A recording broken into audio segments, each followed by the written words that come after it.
ये fact Israel के Qatar पर हमले यानी कि 9 सितंबर 2025 को हमला हुआ था, उसके बाद एक क्षेत्रीय चिंताओं को लेकर ये किया गया। और कब किया गया ये आपको मालूम है कि इमरजेंसी समिट जो बुलाया गया था उसके अगले दिन खबर आती है और अब इसे इस्लामिक नेटो या अरब नेटो के रूप में भी देखा जा रहा है। मिस्र, कतर, यूएई और जॉर्डन वो भी ऐसा कहा जा रहा है कि इस पैक्ट में शामिल होने पर विचार कर रहे हैं। लेकिन विचार करने वाली बात है, अभी कुछ हुआ नहीं है, ना कहीं पर इसको आगे लेकर कोई चर्चा की जाए या बैठक की जाए, इसको लेकर भी कुछ चीजें अभी हैं नहीं।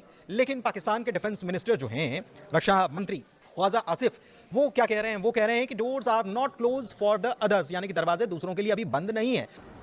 एक बड़ी खबर निकलकर सामने आ रही है और ये रिपोर्ट्स जो हालिया रिपोर्ट्स हैं उसके मुताबिक ये खबर हम आपको बताने जा रहे हैं। हालांकि आगे इस खबर के बारे में डेवलपमेंट होगा नहीं होगा ये तो नहीं कहा जा सकता, लेकिन जो अभी खुसफुसाहट चल रही है वो आपको हम बताने जा रहे हैं, क्योंकि हालिया रिपोर्ट्स के मुताबिक ईरान और तुर्की भी पाकिस्तान और सऊदी अरब के बीच जो 17 सितंबर 2025 को रक्षा समझौता हुआ है इसमें शामिल होने पर विचार करने लगे। ये पैक्ट इसराइल के कतर पर हमले यानी कि 9 सितंबर 2025 को हमला हुआ था, उसके बाद एक क्षेत्रीय चिंताओं को लेकर ये किया गया। और कब किया गया ये आपको मालूम है कि इमरजेंसी समिट जो बुलाया गया था उसके अगले दिन खबर आती है और अब इसे इस्लामिक नेटो या अरब नेटो के रूप में भी देखा जा रहा है। इस खबर का एक एक पहलू बताएंगे। अभी तक हालांकि कोई आधिकारिक घोषणा या कोई दस्तखत नहीं हुए हैं, लेकिन ये कंसीडरिंग स्टेज में ये बताया जा रहा है कि अभी कंसीडरेशन इस पर माना जा रहा है। ये तो आपको पता ही है कि पाकिस्तान और सऊदी के बीच पैक्ट हुआ है और ये पैक्ट 17 सितंबर 2025 को रियाद में सऊदी के क्राउन प्रिंस मोहम्मद बिन सलमान और पाकिस्तान के प्रधानमंत्री शहबाज शरीफ के दस्तखत के बाद किया गया, जिसमें पैक्ट ये कहता है कि किसी एक देश पर हमला दोनों पर हमला माना जाएगा और इसमें पाकिस्तान की न्यूक्लियर क्षमताओं को इनडायरेक्ट इशारा भी मिलता है। लेकिन क्या ईरान इसमें शामिल हो सकता है? जो खबरें हैं उसके मुताबिक सवाल काफ़ी टेढ़ा है। माना यह जा रहा है कि ईरान सऊदी का पुरानी खटास जो है उसके बाद जिस तरीके से इजराइल के हमले बढ़ रहे हैं, ईरान, लेबनान, कतर जैसे देशों को ये चिंता में डाल रहा है और इसे देखते हुए ईरान इस पैक्ट में शामिल हो भी सकता है। हालांकि ईरान तो खुद हमेशा से ये कहता आया है कि मुस्लिम ब्रदरहुड की आओ बात करते हैं, हम सब एक उम्मा के हैं, हम सब साथ में क्यों ना खड़े हों। लेकिन सऊदी क्या इसके लिए राज़ी होगा? क्योंकि सऊदी और ईरान के आपस में जो संबंध हैं वो अच्छे नहीं हैं। हालांकि ऐसा नहीं है कि क्राउन प्रिंस जाते नहीं हैं और बातचीत नहीं होती है, लेकिन फिर भी संबंध वैसे नहीं है। लेकिन पाकिस्तान के साथ ईरान के सैन्य संबंध बहुत अच्छे पहले से ही हैं। जैसा कि आपको पता है कि कैस्पियन सी में भी रूस के साथ जो मिलिट्री एक्सरसाइज हुई थी इसमें भी वो शामिल था। लेकिन सऊदी और ईरान का तनाव इस पैक्ट में ईरान के शामिल होने को मुश्किल भी बनाता है, इस पर संशय भी पैदा करता है कि क्या होगा। लेकिन तुर्की की अगर बात करें तो नेटो का सदस्य है तुर्की और इसकी वजह से भागीदारी उसकी अगर होती है तो वो काफ़ी गहरी हो सकती है। तुर्की ने पहले ही इजराइल के काम की निंदा की है। दोहा समिट जब हुआ उसमें पाकिस्तान के साथ तुर्की के डिफेंस टाई-अप्स भी हैं, ड्रोन और टेक्नोलॉजी तमाम चीज़ें जो ऑपरेशन सिंदूर के सामने के दौरान हमने देखी थी, ये पहले से मजबूत इनकी चली आ रही है। लेकिन इसके अलावा कुछ दूसरे देश भी हैं। कौन कौन से देश हैं? मिस्र, कतर, यूएई और जॉर्डन, वो भी ऐसा कहा जा रहा है कि इस पैक्ट में शामिल होने पर विचार कर रहे हैं। लेकिन विचार करने वाली बात है, अभी कुछ हुआ नहीं है, ना कहीं पर इसको आगे लेकर कोई चर्चा की जाए या बैठक की जाए, इसको लेकर भी कुछ चीज़ें अभी हैं नहीं। लेकिन पाकिस्तान के डिफेंस मिनिस्टर जो हैं, रक्षा मंत्री ख्वाजा आसिफ, वो क्या कह रहे हैं? वो कह रहे हैं कि doors are not close for the others, यानी कि दरवाजे दूसरों के लिए अभी बंद नहीं है। मतलब वो कह रहे हैं कि आइए हमसे हाथ मिलाइए। इसका असर क्या होगा ये इसको समझ लेते हैं। माना ये जा रहा है कि अगर ऐसा होता है तो क्षेत्रीय संतुलन बिगड़ सकता है। भारत पाकिस्तान का प्रतिद्वंद्वी है और इजराइल, दोनों की ही चिंता इससे बढ़ सकती है। भारत और इजराइल दोनों की फिक्र, चिंता बढ़ सकती है। दूसरी तरफ न्यूक्लियर डिटरेंस का भी असर होने वाला है, क्योंकि पाकिस्तान की 170 प्लस न्यूक्लियर वॉरहेड्स जो हैं, माना जा रहा है कि अगर ऐसा हो जाएगा तो मिडिल ईस्ट में फैल सकती हैं।